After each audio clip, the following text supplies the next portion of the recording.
Mais mon père, pouvez-vous nous exposer l'importance de l'animation, la question cruciale de l'animation, donc l'instant où Dieu insuffle l'âme à l'être humain pour notre monde aujourd'hui? Je ne sais pas si la question est bien posée. La question de la création de l'âme spirituelle par Dieu dans notre existence humaine est la question existentielle, métaphysique, théologique et affective aussi, dans la question du point de vue du bien, du point de vue de la plénitude de toute chose. Elle est la question qui nous donne toutes les réponses sur la signification de notre existence humaine, et elle est suspendue à l'instant bien précis où Dieu crée cette âme spirituelle dans l'unité de la personne humaine. Et donc l'instant de la création, la question de l'animation immédiate, c'est la seule question qui apporte une réponse universelle à la guérison, à la manifestation, à la santé, à la sainteté, et à l'accomplissement et la possibilité de l'accomplissement et de la perfection de notre existence humaine. Si on n'a pas, si on ne voit pas, si on ne reçoit pas l'instant d'origine, on ne peut pas recevoir l'instant d'accomplissement final. Merci mon père. Alors une autre question, quelle est la position aujourd'hui officielle de l'Église sur cette question importante? Alors, c'est justement le problème est le suivant, c'est que l'Église, le pape, le dogme, la foi, la doctrine et l'enseignement de l'Église n'ont pas, à l'heure d'aujourd'hui, donné au monde la réponse de la révélation de Dieu sur l'instant exact de l'animation immédiate. Et donc, si vous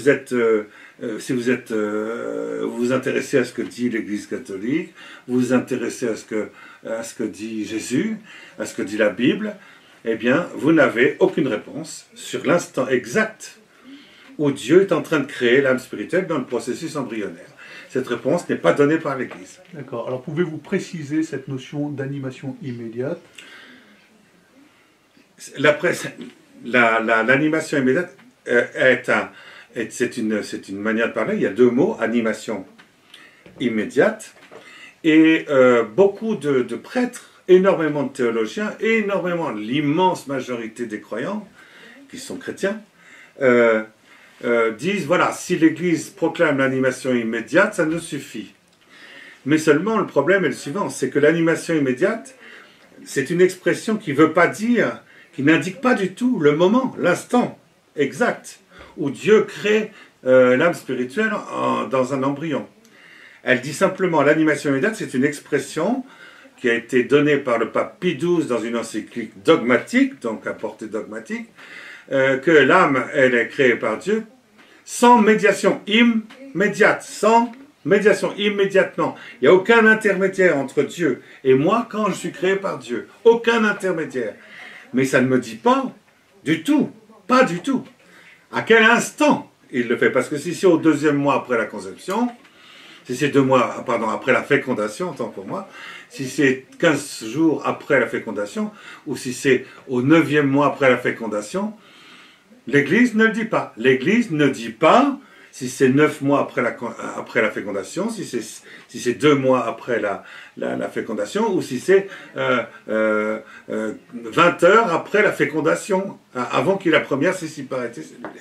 D'accord. Alors des théologiens disent que l'âme ne peut être créée sans qu'il y ait une matière suffisante à la réception de cette âme spirituelle.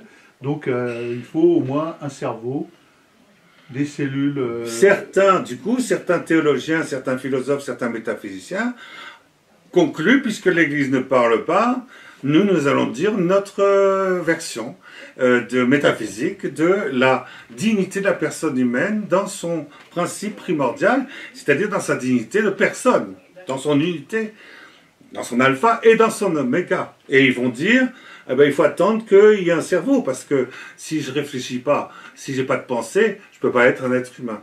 Voilà, et ils vont mettre l'animation immédiate à la 15e semaine, 14e semaine. D'accord, c'est ce que dit saint Thomas. Saint Thomas, il est même... Non, saint Thomas, lui, il dit 40 jours. c'est encore avant qu'il y ait un cerveau, puisque c'est au moment où on commence à percevoir la forme physiologique, morphique, de la morphologie masculine, ou la forme clitoridienne. Donc saint Thomas, il dit, on peut dire que c'est un homme ou une femme, un masculin ou un féminin, donc c'est sûr que ça ne peut pas être après. Voilà. C'est tout ce que dit saint Thomas. C'est certainement avant, mais c'est sûrement pas après. Hommes et femmes, il les créera. Et le cerveau, par contre, c'est plus loin. Donc aujourd'hui, vous affirmez, quelle est votre position? Quelle est la position des fidèles aussi, des catholiques, d'une manière générale, et surtout la vôtre, et comment pouvez-vous la justifier? Alors on a fait des travaux très très sérieux d'ailleurs, sur le plan scientifique, sur le plan biologique, sur le plan métaphysique, qui est une science quand même, avec démonstratif par elle-même, et irrenversable. Sur le plan théologique, parce que quand même on a le droit de savoir ce que dit la révélation. On a fait quand même depuis 40 ans des travaux gigantesques pour arriver à la conclusion à laquelle est arrivé le pape Jean-Paul II, qui en a parlé dans l'Académie pontificale pour la vie, où il n'y a pas que des chrétiens, il y a des athées, etc. Il y a des laïcs de tout le bord. Et il a dit, voilà, cette animation se fait dès qu'il y a une mémoire génétique masculine ou féminine.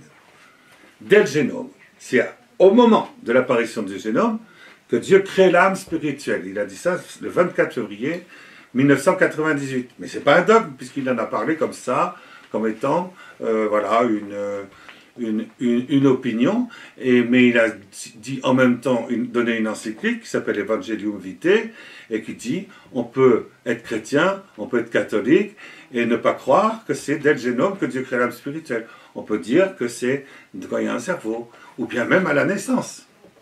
Voilà, parce que quelle est l'importance parce que finalement, l'être en puissance est égal à l'être en acte.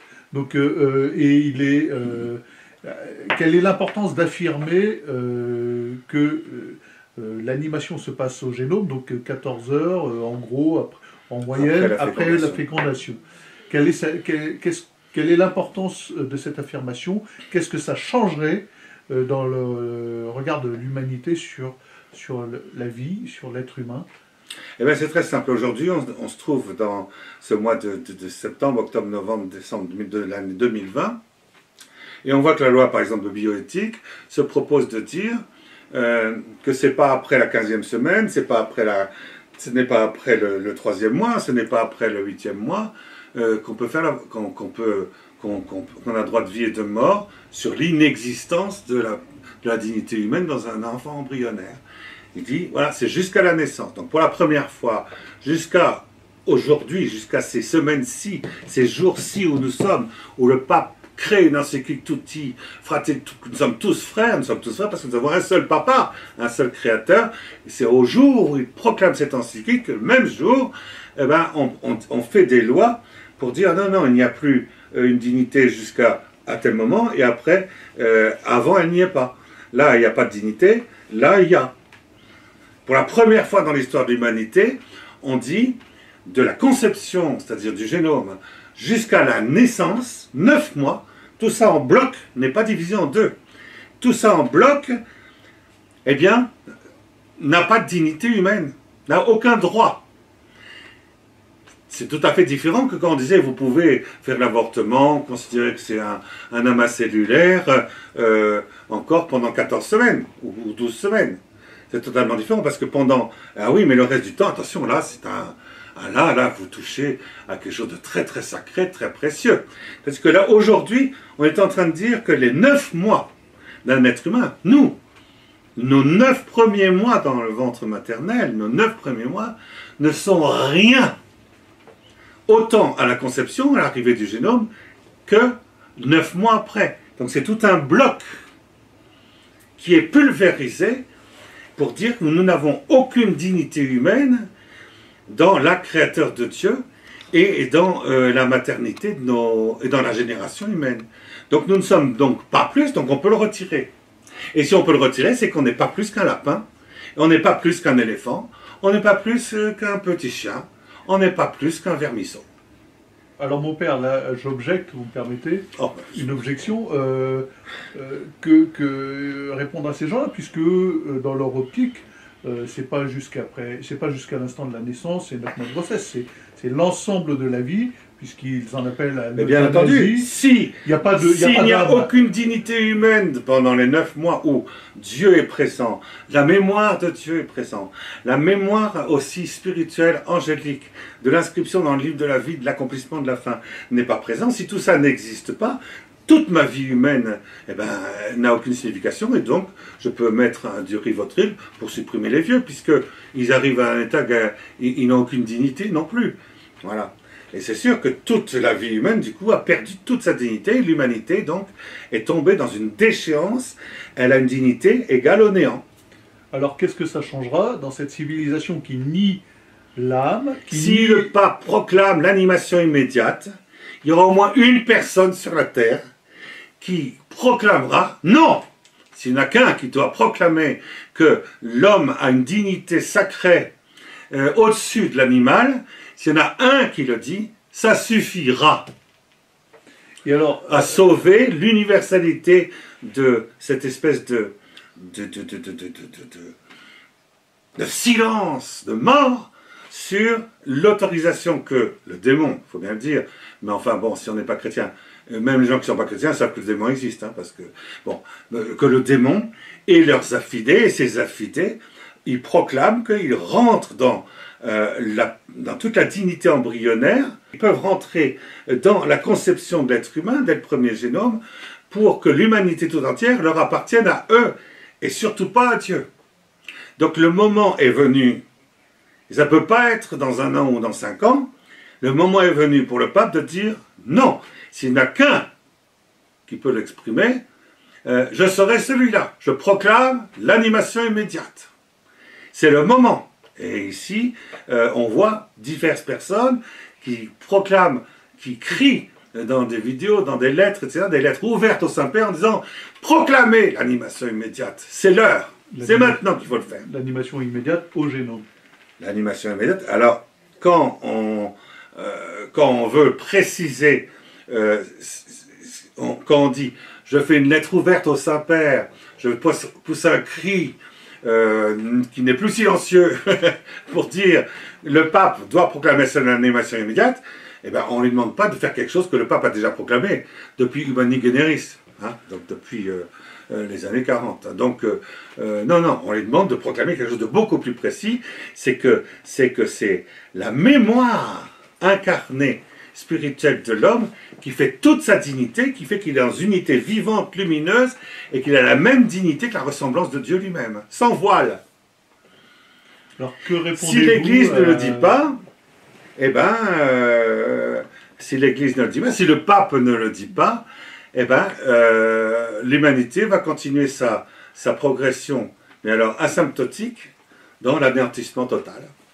Que répondez-vous à Marie-Dominique Philippe, qui dit que vous savez, tout le monde ne connaît pas le père Marie-Dominique Philippe. Je vous cite grosso modo de mémoire, toutes les personnes qui défendront l'animation immédiate utilisent cet argument dans un point de vue apologétique pour avoir une argumentation contre l'avortement. Et lui, il s'efforçait d'avoir une argumentation philosophique expliquant que de toute façon, l'instant de l'animation, chacun pouvait choisir, ça ne changeait rien à la dignité humaine. Quel est le plus que rajoute la proclamation de l'animation au génome? Qu'est-ce que ça ajoute en plus à cette argumentation catholique dans laquelle voilà, c'est l'argument de tout catholique, en gros. L'être humain est un être humain si il a un cerveau qui peut réfléchir. Réponse, cette affirmation est inexacte. Voilà. La preuve, c'est que quand je suis dans le coma, complètement dans le coma, eh ben, je suis encore un être humain et j'ai une conscience. Elle est agile, elle est lumineuse, elle est lucide et elle est libre. Même si mon cerveau ne marche plus, même si mon cœur ne bat plus. Pourquoi? Parce qu'il y a quelque chose dans le corps qui est spirituel et divin, c'est cette unité de lumière lucide et libre, personnellement libre avec le Créateur. Et ça se réalise, ça se vit, ça s'expérimente dans ce qu'on appelle la Memoria Dei. Alors si on veut être chrétien en plus, si on veut être chrétien, on a le droit d'être chrétien quand même. Bon. Et le pape, il peut parler aussi en disant, non seulement en tant qu'homme, pour exprimer l'unité de toute la fraternité universelle des hommes, mais je peux aussi m'exprimer en disant le Christ, l'Immaculée Conception, par exemple, sont la prédestination, sont la lumière initiale, primordiale et définitive de toute l'explication de l'être humain. Et par conséquent, il va dire, je vais célébrer l'Eucharistie, et faites cette célébration de l'Eucharistie en y pensant. Et il a dit, si vous faites l'Eucharistie, si vous faites mémoire de l'Eucharistie, si vous faites le sacrifice de la communion à Dieu, faites-le en mémoire de moi. In mei memoria facietis, faites-le, c'est un impératif. Et il désigne non pas l'intelligence, il ne désigne pas non plus l'affectivité, il désigne la mémoire, c'est-à-dire son activité spirituelle libre, lucide et totalement unie à la Créateur de Dieu, qui est la seule puissance spirituelle humaine qui est agissante dans, par exemple, les 19 premiers jours d'un embryon, qui reste très très vivace, et très très vivace, très très lucide, très lumineuse, et tellement digne qu'il y a, comme disent les Juifs, une unité avec la lumière angélique qui se fait sans voile, une communication, une hauteur de perception contemplative qui n'a rien à voir avec l'intelligence ou avec l'affectivité. C'est pour ça que si on fait une philosophie de l'intelligence comme étant la seule dignité de l'être humain, on tombe dans des hérésies perverses et on transforme l'humanité en une espèce de bloc destiné à l'esclavage sexuel.